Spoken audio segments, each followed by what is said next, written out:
ng Diyos. Kasi ang pangangaral ng salita ng Diyos, ipinapaharap tayo sa salamin para makita natin ang ating sarili. Ano ba itsura ko?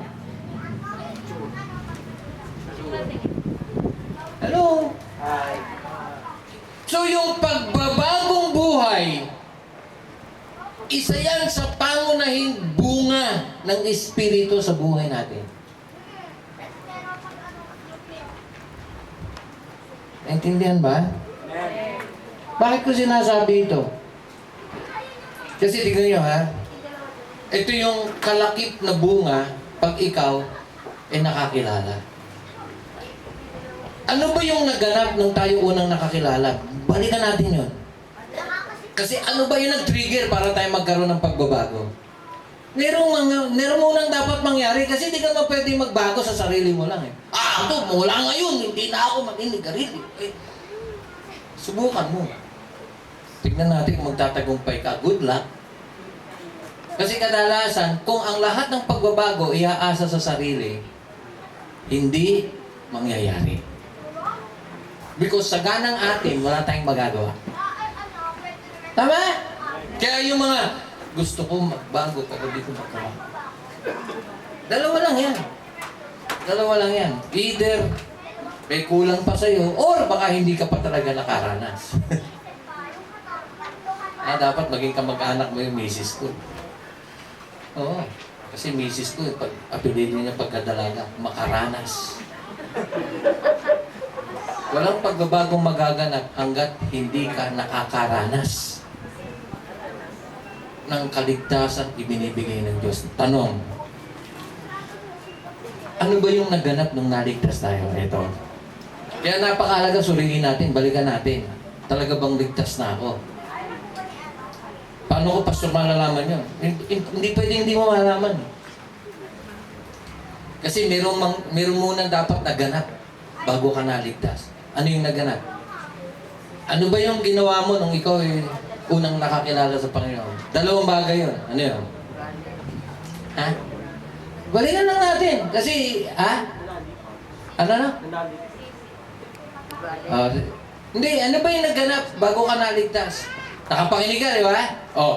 May ginawa ka, definitely. Ano yung ginawa mo? Dalawa yun. Yung pagtanggap, ikalawa yun.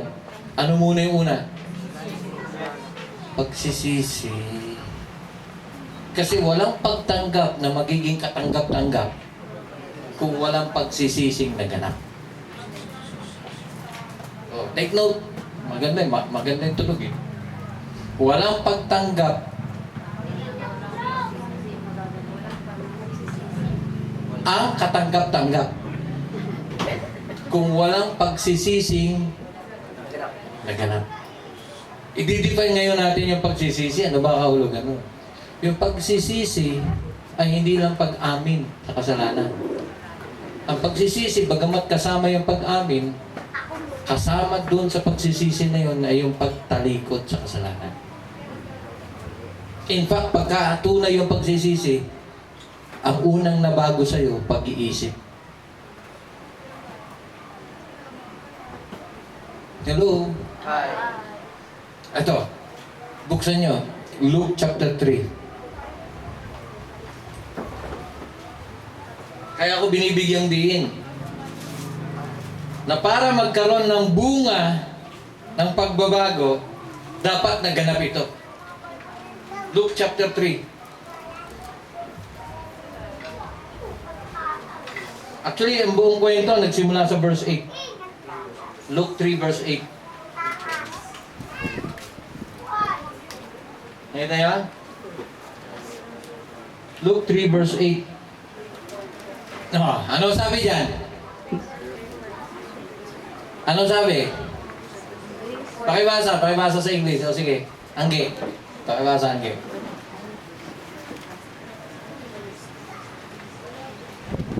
Bring forth therefore good works of repentance, and begin not to say within yourselves, we have Abraham to our father. For I say unto you, that God is able of these stones to raise up children unto Abraham. Amen. Tingnan nyo. Yan, sinabi niya yan sa mga Hudyo. Kasi mga Hudyo, ngayabang. Anak kami ni Abraham, kaya anak kami ng Diyos. Hoy, sabi ni Kristo, si Kristo nagsasalita rito. Hindi automatic yun. Hindi porket Hudyo ka, Hudyo ka na nga. Naalala niyo sabi ni Paul, not all Jews are Jews. Kasi kinukonsider ng mga Hudyo na pag natuli sila, Hudyo sila. Sabi ni Kristo, yung pagtutuli, walang kinalaman sa pagiging Hudyo. Ang tunay na pagtutuli ay wala sa laman, nasa puso. So yung mga nagiging anak ng Diyos ay hindi yung tinuli sa laman, kundi yung mga tinuli sa puso. Pananampalataya yun. Na ang puso nila, may ginawa ang Panginoon para magkaroon sila ng ugnayan sa Diyos. Kaya yung spiritual circumcision of the heart, it is faith in God. So huwag niyo ipagmalaki anak kayo ni Abraham, kasi kahit mga bato, pwedeng gawin ng Diyos na maging anak ng Diyos. Pwede akong Pero para sabihin nyo, dahil kayo ay anak ni Abraham, ay anak na kayo ng Diyos, hindi totoo yun. Bakit? Nagbigay siya ng requirement. Anong sabi niya? Bring forth fruit, meet for repentance. Magpakita muna kayo ng bunga ng pagsisisi. Masasabi ko pang anak kayo ng Diyos. Kaya ngayon ang pinag-uusapan, magtatanungan, Christian ka ba? Christian ka ba? Huwag na tayo magtanungan, magpakita na lang tayo ng ebidensya. Wala nang tanungan. Kasi pwede kang sumagot na, oh, Christian ako! Sasagutin ka ni Kristo, kahit ba to, pwede maging Christian eh. Kung gugustuhin ko, sabi ni Kristo. Pero malibang magpakita ka ng ebidensya na ikaw ay tunay na anak ng Diyos, hindi kita paniniwalaan.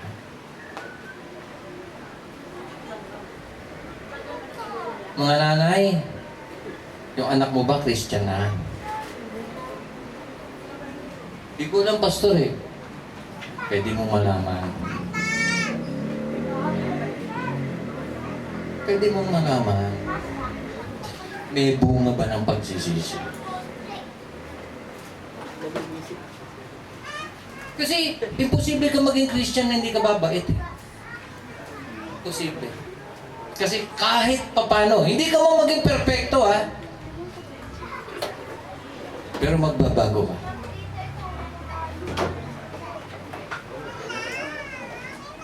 No, ang dami, 4 to ha, huwag nyo kalilimutan. Yung pinag-uusapan natin, pagbabago sa buhay ha. Pero doon sa pagbabago sa buhay, maraming masasakop yan. Kung dati kang madamot, ngayon matututo kang maging pang mapagbigay. Bakit? Kasi nakaranas kang makatanggap eh. At yung ibibigay mo kung ano rin yung tinanggap mo eh. Kaya, kung Christian ka, sasabihin mo, hindi ka marunong magpatawad. Kung Christian ka, tinuruan ka na ng Espiritong magpatawad. Bakit? Kasi natikman mo yung pagpapatawad ng Diyos eh. Kaya sabi ng Diyos, kung hindi mo kayang patawarin kapatid mo, hindi ka rin patatawarin ng Diyos. Yun yung ibig sabihin nun. Natikman mo ba? Kasi kung natikman mo, madali ka magpatawad. Tawag nyo, bunga ng pagsisisi. Kaya huwag nyo sabihin sa akin, Christian ka, pagkatapos ni katiting, walang pagbabagong naganap sa buhay mo. Sinungaling ka. Ulitin ko ha. Walang pagtanggap ang katanggap-tanggap kung walang pagbabagong naganap. Kasi kung tinanggap mo, nasa iyo. Tama? Kasi yun lang yun eh. Inalo ka ng Diyos, binigyan ka ng Diyos. Kung tinanggap mo, nasaan na yun? Nasaan? Ay, nakalimutan ko. Saan ko na ilagay? Walang ganun. Patagilin mo yung ano.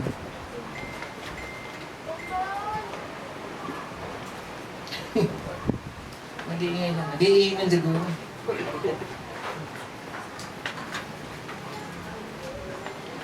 So Luke 3:8. Ang gara. Ngayon ko na narinig na ganito to. Tuloy-tuloy.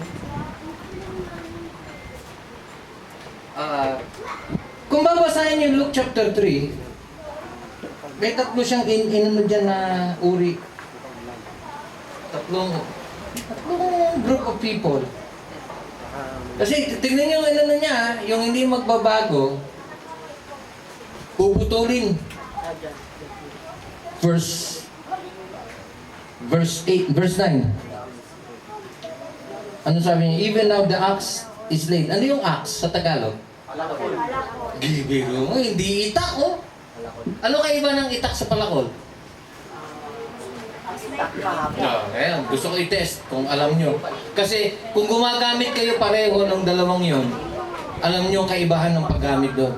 Kasi hindi mo magagamit yung palakol sa panghiwa. Malaking puno. May dahilan nyo kung bakit yung palakol mabigat. Malaking puno. Yung itak, pwedeng pamputol. Pero matagal.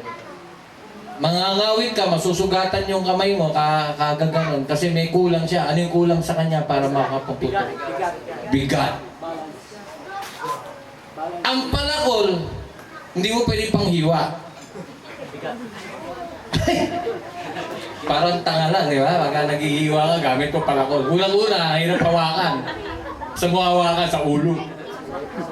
Parang tanga lang. Kasi hindi siya design panghiwa. Design ng palakol Hampas. pamputol. Usually, ang pinuputol ng palakol, malaking kahoy, puno. Pangbiyak ng mga puno. Take note, Gatong. ang buhay ng isang tao nalintulad sa puno. Matthew 7, you shall know them by their fruits. Naalala nyo? At ang pinag-uusapan doon yung puno. Makikilala nyo sa pamagitan ng ano. Ang sabi dito sa Luke chapter 3, yung hindi namumunga, pinapalakol. Kailan mangyayari yun? Mangyayari ba yun? Oo. Yung hindi namumunga, pinapalakol, at ano gagawin?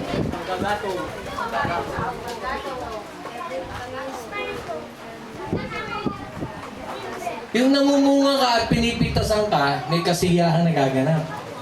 Tama? Pero kung yung puno hindi namumunga, at least may silbi yung kahoy niya. Panggatong. Kaya ang Diyos, wala siyang nilalang na walang silbi. Kaya ito ngayon ang tanong, mamili ka na, anong silbi mo sa Diyos? Panggato? O kasiyahan kasi pinapakinabangan ka? Diba? Yun lang na napipitasan ka ng, ito napipitasan ka ng bunga na natutuwa yung nakakatikim ng bunga mo. Or napipintasan ka. Kasi hindi ka na namumunga, nagkakalat ka pa. Ha? Dahon. At saka hindi lang yun, buti ko dahon na eh. Ipot ng ibon. Sisiyo mo yung ibon, hindi. Kaya nando din yung ibon dahil nando doon ka. Di ba? Hello? So, sabi niya, tansinin niyo ha? Yung hindi namumunga, puputulin, igagatong. O, tapos ano sabi? Yung mga nakarinig, tanong agad. Ano gagawin namin? Para mamunga. Para naman pero kang pwedeng gawin para mamunga ka. Wala ka naman pwedeng gawin para mamunga ka eh. Tama? Maghihintay ka lang ng tamang panahon. Tama? Kasi ang pamamunga mo, sigun yan, kung anong puno ka. Tama? So kung mamumunga ka. Pero kung hindi ka talaga mamumunga, asa ka pa. Diba? May ano yun, yung mga hindi mamumunga, may email address nun. asakapa.com.ph Hashtag, kalamansi. So, anong sabi ng mga tao? What shall we do then? He answered and said to them, He who hath 2 tunics, let him give to him who has none.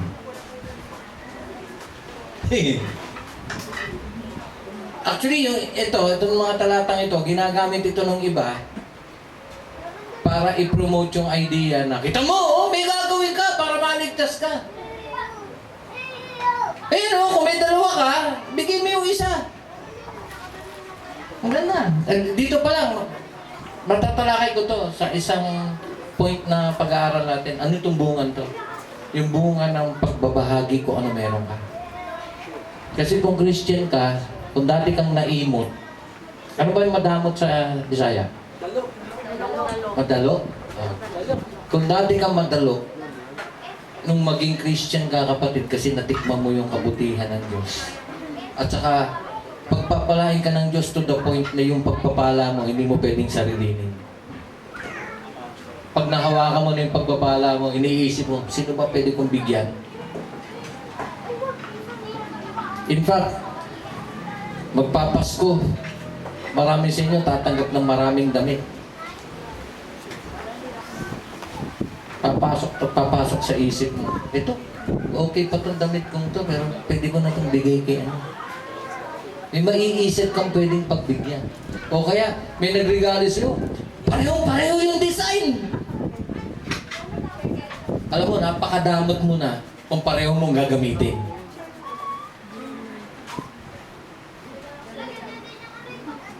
Kasi alam ko, isang ipapaisip sa'yo ng Diyos, dalawa naman yan, bigay mo na yung isa kaya ano. At ilalagay din ng Panginoon sa puso mo kung sino yung pagbibigyan mo. Maniwala ka sa akin. Kaya kung ikaw naman yung pagbibigyan, ako matuto ka naman magpasalamat kasi minsan dyan nadadala yung nagbibigay. Binigyan ka na, tapos sasabihin, ay! Abibas! Pasalamat kami, Abibas.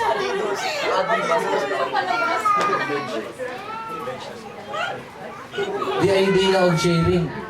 Isang bunga yan, kapatid. At kung hindi ka Christian, hindi, mananatili ka maramo. Kasi magiging mapagbigay ka lang kung natikman mo biyaya ng Diyos. Hello? O kaya yung mararamot dyan, paki-examine, Christian ka ba? Kasi hindi ka pa pwedeng manatiling maramot kung natikman mo biyaya ng Diyos. Yun yung sinasabi rito. Ang linaw, oh. Kasi tingin nyo, sino yung susunod kay Kristo? Sino? Sino? Yung Christian lang. Kasi yun ang Christian, katwiran niya. Bakit? Ako naghihirap dito eh. O kung sakali man natin binigay yun at di niya binili. Ay bakit? Sa akin binigay, hindi naman sa kanya. O, ito yung katwiran. Kahit 100 pa yung maging katerno niyan, ayoko mamigay. O, pinapakita mo lang kung ano ka. Ito yun. That's the right term. Eh mga tao, likas silang maramot kasi swapang. Di ba ganyan ang mundo? Kaya wala, katakot-takot, mayayaman na, kurakot pa. Bakit? Kasi walang kasapatan. Kung ano makita ng mata niya, gusto niyang meron siya. Hello? Tingnan niyo pa. Akala niya tapos na, hindi pa. Verse 11. Tuloy natin. And he who has food, let him do likewise. May pagkain ka? Yung iba, pag nag-alok ano kunwaring alok. Ayaw na. Uy, kain ka oh! Ayaw mo, di ba? Kain ka! Okay, yun, tama yung tanong. Ayaw mo, di ba? Di ba kumain ka na? Pagka ganun ka, huwag ka na magtanong. Understood na yun. Kasi pag nagtanong ka, ginawa mo lang obvious. Di ba?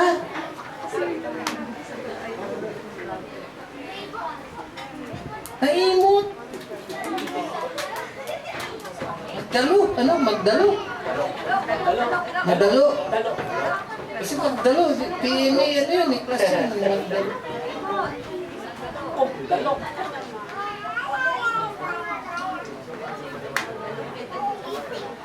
Mga tax collector, mga taga-BIR, oh.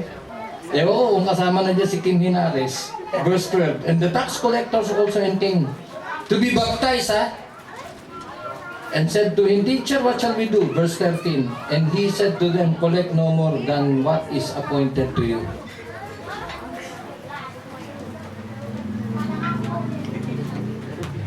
Kasi uso sa BIR, ayaw mo magbayad ng tamang, bigay ka na lang.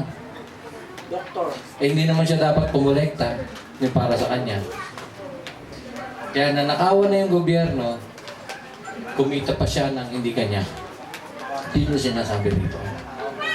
Kaya kung Christian ka, huwag kang mag-under the table. Yun yung sinasabi niya. Gawin mo lang yung dapat. No, hindi masama magbuwis kasi dyan nabubuhay ang gobyerno eh. Tama lang yan. Ang kine-question lang sa BIR ngayon, yung sobrang interpretation nila nung, pero mo, pati magpipisbon, magre-resibo, saan mo nakakita nun? Sobra na yun, masyado sa lang. Iwan ko ba, itatax mo yung magpipisbol. At para masigurado mong makakapag-tax sila, dapat resibuhan. Yun, ridiculous ang tawag doon, ridiculous. Yung maggugulay, isang taling sitaw, resibuhan mo ako, tama pa naman yun. Kasi ang resibo, may amount lang yan na pag bumabaron, hindi mo kailangan resibo. Tama? Pero sa palengke, magre-resibo ka. Basa-basa ng isda yung kamay nung magtitinda, magre-resibo. Hindi ko maintindihan ang BIR. Pero hindi ako against sa taxation, ha. Tama na mag-tax tayo. Ako yun. Nagtrabaho ko dati kasi sa Total Dev, wala akong tax eh. Nung nagtrabaho ko dito sa Bago, ang laki ng tax. Kaya yung kita ko na dapat hindi ko nararamdaman na gano'n. Kasi pag tinignan mo yung payslip, ako laki pala ng tax ko. Ayaw ko na nalaman, ganito kalaki to. Okay lang kasi legal yun eh. Pero may mga BIR kasi na, laki ng itatax mo. Sobra yan. Pwede hindi ganyan kalaki, paliliting ko. Bahala ka na sa akin. Yun yung sinasabing hindi dapat. Kung Christian ka, huwag kang masali sa ganun. Ganyan ha? Tignan mo. Hindi na. Bakit ginamit na example yun? Kasi alam ni Kristo, maraming tao pumapatol sa ganun. Ang dami naman example, ba't yun ang ginamit na example? Ewan ko, tanungin mo siya. Ito ba? Verse 14. And the soldiers asked him, saying, what shall we do? And he said to them, do not intimidate anyone or accuse falsely. Tingnan nyo. Huwag kang mananakot ng kapwa mo. At huwag kang magbibintang na hindi totoo. Kaya yung sinasabi ni Kristo, judge not that ye be not judged, totoo yun. Huwag kang magbibintang na hindi totoo. Minsan, hinala mo pa lang eh. Hinala mo pa lang, pero sa isip mo, totoo na eh. Kaya yun, magbantayan tayo ron kasi minsan doon tayo makakalimot. Nawala yung phone ni si Angel. Napalitan na ba yung phone mo? Kapalitan ko pa lang. Pero may SIM ka na, no? Kasi natanggap ko na yung number eh. Nung nawala yun, tanong agad ako, saan nawala? Bakit? Buti hindi sumagot si Angel eh. Alam mo rin, Pastor eh. Kasi kung sumagot ka, may nasa isip na ako eh. Pero sabi ni Carol, Daddy, huwag kang ganyan ha. accused falsely. Kaya sa batas, hindi ka magbibitaw na siya na hanggat hindi dumadaan sa tamang proseso. Ang tawag dyan, due process. Kasi sa batas, mas ina-uphold na kahit yung tao ngayon na may kasalanan, pero hanggat hindi dumadaan sa proseso, inosente siya. Yun yung batas. Kasi ang pinapangalagaan ng batas, huwag maparusahan yung walang kasalanan. Mas mabuti yun na kahit may kasalanan siya, kung hindi siya dumaan sa tamang proseso, mapapresume siya na innocent. Kesa yung innocent na nahatulan ng walang kasalanan. Mabigat yun. Kaya bilang Kristiyano, wag dapat tayo maging guilty ng ganun. Kaya yung paalala na porket yun yung naramdaman mo, yun yung nasa isip mo, siya na. Hindi. Due process pa rin. Pero hindi. Sino ba hinahanap? Wala. Mas mabuti pang wala. Inamin ko na, Pastor, kasalanan ko naman. O kasi nagpabaya ka. Yun nga. Kasi, alam nyo, kung ikaw pabayarin, tapos nawalan ka, huwag ka manisi ng iba. Kasi kung di mo pinabayaan, di mawawala yun. Hello? Kaya yung gamit nyo, bagamat pare-pareho tayong Christian, huwag nyo kung saan-saan inilalantad. Kasi nagbubukas ka ng tukso. Uy. Kaya mabuti pa yung mga nakakita ng pitaka. Naiwan sa taxi. Ibinalik ng taxi driver. Yan, baka pwede ko pa sabihin, Christian siguro yun. No? Ngayon, kung sa'yo naiwan yung pitaka, may lamang 50,000. May isip mo pa isole? So, yan, matetes yung pagka-Kristiyano mo. Hindi mo na nagkaintindi. Verse 14. Tingnan yung verse 14, yung huling part. Ano sabi niya sa mga sundalo? Tingnan nyo, ito ha. Kasi kadalasan, pag may trabaho ka, ano reklamo mo usually? Pag may trabaho ka? Ay, mababa sweldo. Kaya naghahanap ako iba. Kasi gusto mo, hindi ka taas-taas sa sweldo. Ba't mo? Nagtaasan na lahat. Sweldo ko na lang hindi. Si Panda ka, tumaas kahit 1 inch. Walang na rin. Ano sinasabi rito? Ang sinasabi rito, kapatid, verse 14, be content with your wages. Bakit? Because it is a Christian virtue na maging kontento. Kung ano meron ka pagkasya mo.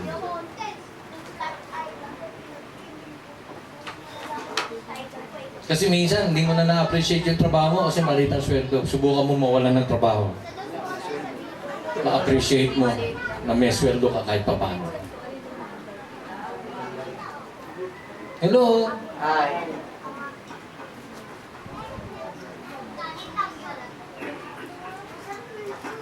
Bunga ng pagsisisi.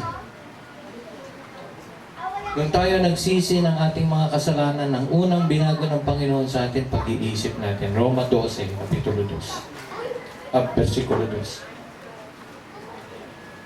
Huwag tayo magsiayon sa sanglibutan, kundi tayo'y magbago sa pamamagitan ng pagbabago ng ating pag-iisip. Kaya yung pananaw, every time may preaching of the Word of God, ang binabago ng Panginoon sa atin, yung pananaw natin.